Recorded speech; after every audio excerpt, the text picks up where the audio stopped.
என் அன்பு சகோதர சகோதரிகளே, ஆண்டவருடைய திருவடியை நாம் தேடி வந்திருக்கின்றோம்.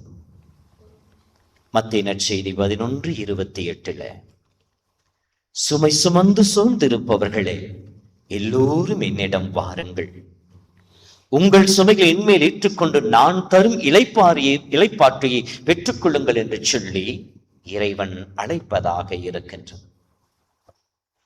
சிராக் புத்தகம் 24:19 படிக்கின்ற பொழுது, என்னிடம் விருப்பம் உள்ளவர்கள் என்னிடம் வரட்டும், நான் கொடுக்கும் உணவில் நிறைவு காணட்டும் என்று சொல்லி கடவுள் சொல்வதாக இருக்கின்றார். திருவெளிப்பாடு புத்தகம் 22:17 பார்க்கின்ற பொழுது, தாகமாக இருப்போர் என்னிடம் வரட்டும், விருப்பம் உள்ளோர் வாழ்வுதரும் தண்ணீரை இலவசமாய் குடிக்கட்டும் என்று சொல்லி இறைவன் வெளிப்படுத்துவதாக இருக்கின்றது. அன்பு சொந்தங்களே, இன்றைய முதல் வாசகத்தில் மற்றும் நற்செய்தி படிக்கின்ற பொழுது இறைவன் தன்னிடம் அழைக்கின்றார். இந்த முதல் வாசகத்திலே எசாயா புத்தகத்தின் வழியாக கொடுக்கப்பட்டிருக்கிறது, வாருங்கள், என் அருகிலே வாருங்கள், என் அண்டைக்கு வாருங்கள் என்று சொல்லி அழைக்கின்றார். யாரை அழைக்கின்றார்? இஸ்ரேல் மக்கள் பாபிலோனிலே அடிமை தலையிலே வாழ்ந்து கொண்டிருக்கின்றார்கள். எல்லாம் இழந்து போய் நாட்டையும் வீட்டையும் ஆலயத்தையும் வழிபாட்டையும் எல்லாவற்றையும் இழந்து போய் ஒன்றும் இல்லாத நிலையிலே பாபிலோனிலே அடிமைகளாய் அவர்கள் வாழ்ந்து கொண்டிருக்கின்ற பொழுது அந்த மக்களை பார்த்து இறைவன் இறைவாக்கின் வழியாக அழைக்கின்றார். என்னிடம் வாருங்கள் என்று சொல்லி அழைக்கின்றார். உடைந்து போன நிலையில, தளர்ந்து போன நிலையில, சோர்ந்து போன நிலையில, நமக்கு இனிமேல் வாழ்வு இருக்காதா என்று சொல்லி வாழ்ந்து கொண்டிருந்த மக்களை பார்த்து கடவுள் அழைக்கின்றார். வாருங்கள், நீர் அண்டைக்கு வாருங்கள் என்று சொல்லி தன்னிடம் அழைக்கின்றார். ஏனென்றால் இஸ்ராயேல் மக்களோடு இறைவன் உடன்படிக்கை செய்து கொண்டார். யார் இருக்கிறவர்களோ தாவீதை கடவுள் திருப்பொழிவு செய்கின்ற பொழுது, நான் உங்கள் கடவுளாக இருப்பேன், நீங்கள் என் மக்களாய் இருப்பீர்கள் என்று சொல்லி அவர்களோடு உடன்படிக்கை செய்து கொள்ளுகின்றார்.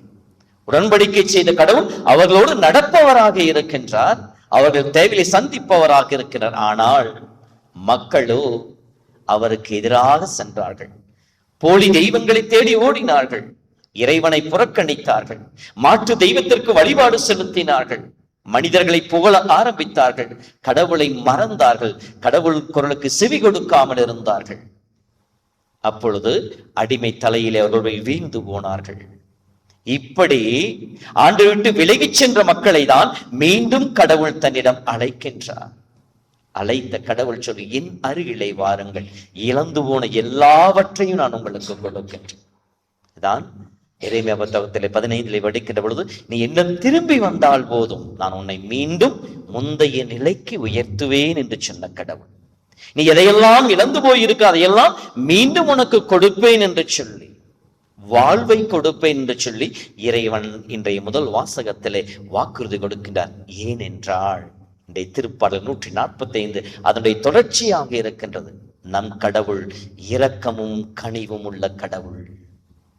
நம் கடவுள் இரக்கமும் கனிவும் உள்ள கடவுள், சினம் கொள்ள தாமதிப்பவர் என்று சொல்லிவிட்டு எல்லோருக்கும் நன்மை செய்கின்ற கடவுளாக இருக்கின்றார்.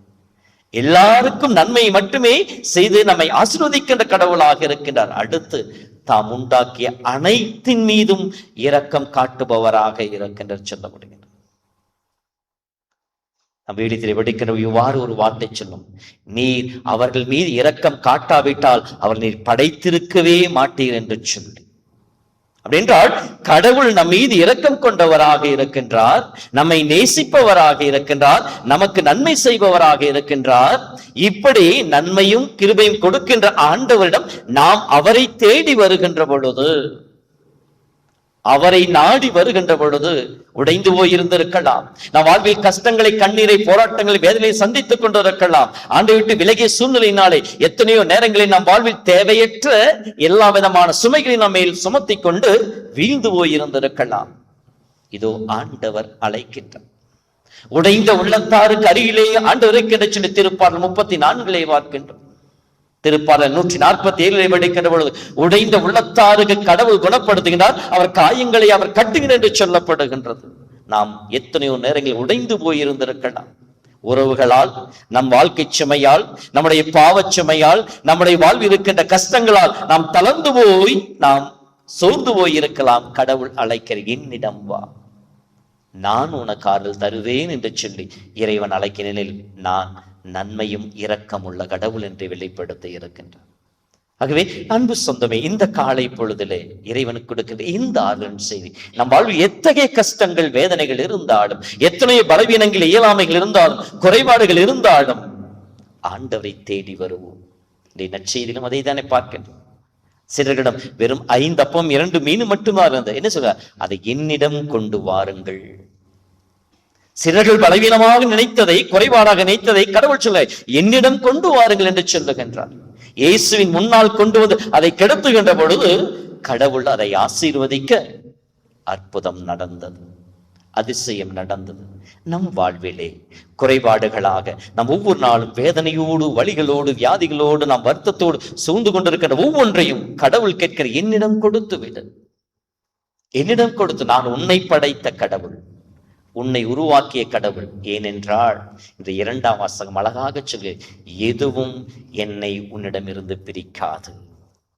உன் வாழ்வில் நீ கடந்து போகிற துன்பங்களா, துயரங்களா, வேதனைகளா, அழுகையா, போராட்டமா, கண்ணீரா, கவலை, எதுவும் உன்னையிடமிருந்து பிரிக்காது. ஏனெனில் நான் உண்மையில் பேரன்பு கொண்டிருக்கின்ற கடவுளாயிருக்கின்றேன். நம்மேல் பேரன்பு கொண்ட இயேசு கிறிஸ்துவின் அருளால் நாம் அனைத்துக்கும் வெற்றியின் மேல் வெற்றி பெறுவோம் என்று சொல்லி வாக்குறுதியை கொடுக்கின்றார் பவுலடியார்.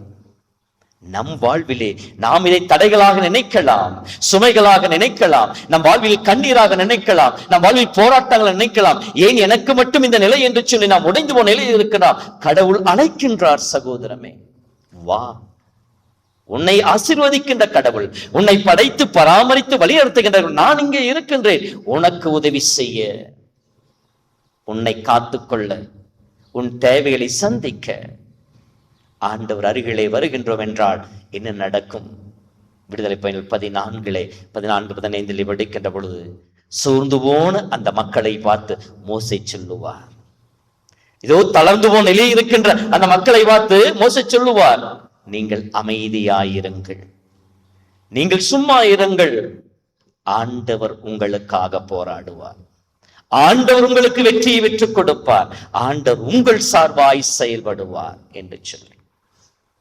இப்படி இருக்கின்ற பொழுதுதான் பவுலியார் இந்த ஆண்டவர் நம்பிக்கை வைத்ததனால் தான் சொல்கிறார், ஆண்டவர் என் சார்பாக இருக்கின்ற பொழுது, ஆண்டவர் எனக்கு துணையாக இருக்கின்ற பொழுது எவர் என்னை என்ன செய்துவிட முடியும்?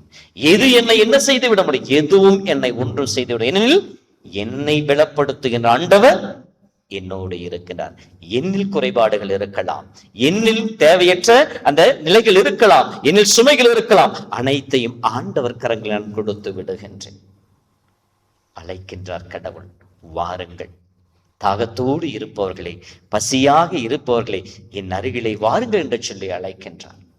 ஆண்டவரை தேடி வந்திருக்கிற நாம் சுமைகளை நம்மையிலே சுமந்து கொண்டு ஆண்டவர் நோக்கி பார்க்காமல் அந்த கல்வாரி பீடத்துல அப்பரச குணத்திலே நாம் கடவுளுக்கு காணிக்க ஒப்பு கொடுக்கின்ற நேரத்தில் நம்முடைய எல்லாவற்றையும் ஆண்டவர் கரங்களை ஒப்பு கொடுப்போம். தெய்வமே, அழைத்த உம் குரல் கேட்டு, அழைத்து உம் குரல் கேட்டு அதிகாலை நேரத்தில் உம்முடைய திருவடியை தேடி வந்து இதோ என்னை முழுவதுமாக உம்முடைய பீடத்திலே ஒப்பு கொடுத்து இருக்கின்றேன். சொல்லுவார் அல்லவா, ரோமர் புத்தகம் 12:3, உங்களையே உயிருள்ள வழிபொருளாக ஆண்டவனுக்கு ஒப்பு கொடுங்கள். உங்களையே உயிருள்ள வழிபொருளாக ஆண்டவருக்கு ஒப்பு கொடுங்கள். அப்படி என்றால் நம்மிடம் இருக்கின்ற அனைத்தையும் ஆண்டவரம் கூட்டிவிடுவோம்.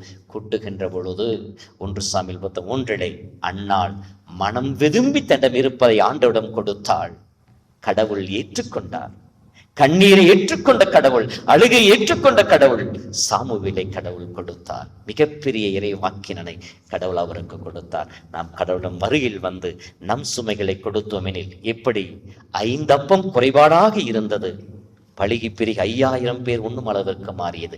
நம்மிடம் குறைபாடாக இருக்கலாம், நம்மிடம் பலவீனமாக இருக்கலாம், நம்முடைய சோர்வாக இருக்கலாம், அதை ஆண்டவர் கரங்களை கொடுக்கின்ற பொழுது 1 கொரிந்தியர் 12 பவுலுடைய 2 கொரிந்தியர் 12 பவுலுடைய வழியாக இறைவன் சொல்வார் அல்லவா, உன் பலவீனத்தில் என் பலன் செயல்படும்.